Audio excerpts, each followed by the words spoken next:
to install the Monster Pod, which is a 6-light bracket that spans across the brow above the windshield and attaches to the accessory points right above the windshield. We've already taken this part off, but there's a plastic clip on the back side. It clips forward and off, and then two 10mm nuts that hold down a lower bracket that holds that plastic assembly in place. On the driver's side, we have a 2-part bracket. This bracket mounts all the way flush against to get as much surface area as possible and really create a strong connection. And then this is essentially a giant washer that is going to go over the 2 studs and bolt down and create the attachment point on the driver's side. This little lip is important. We'll talk about that later because the Monster Pod has a part that catches that so it won't fall forward. You can rest it up there and it can be a one-man job for the install. So I'm going to pull these nuts off. Put this lower bracket on. And then the top part.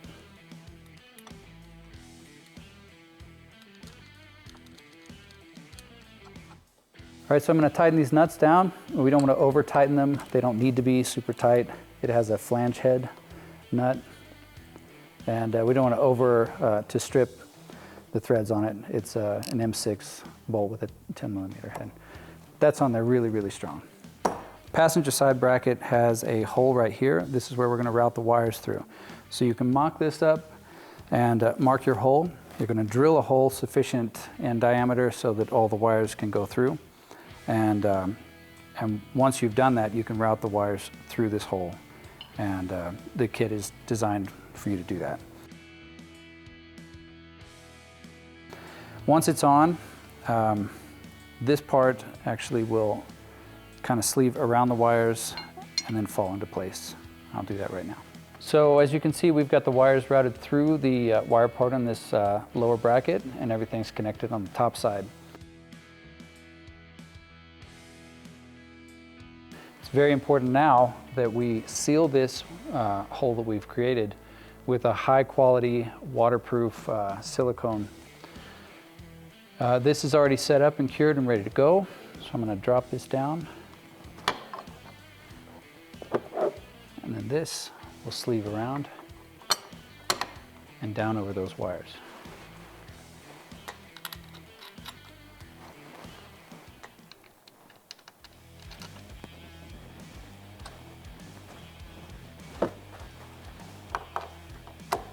All right, so I'm going to slide this down and forward over the brackets. And like I said, there's a ledge on the back side that will grab and keep it from falling off.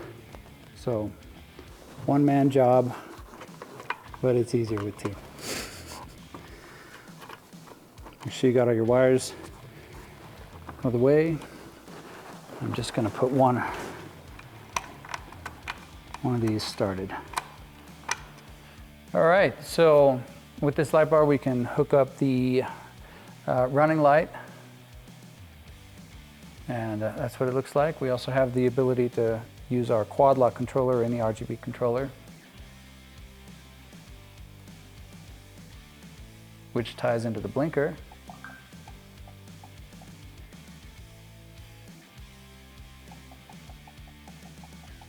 That sounds good.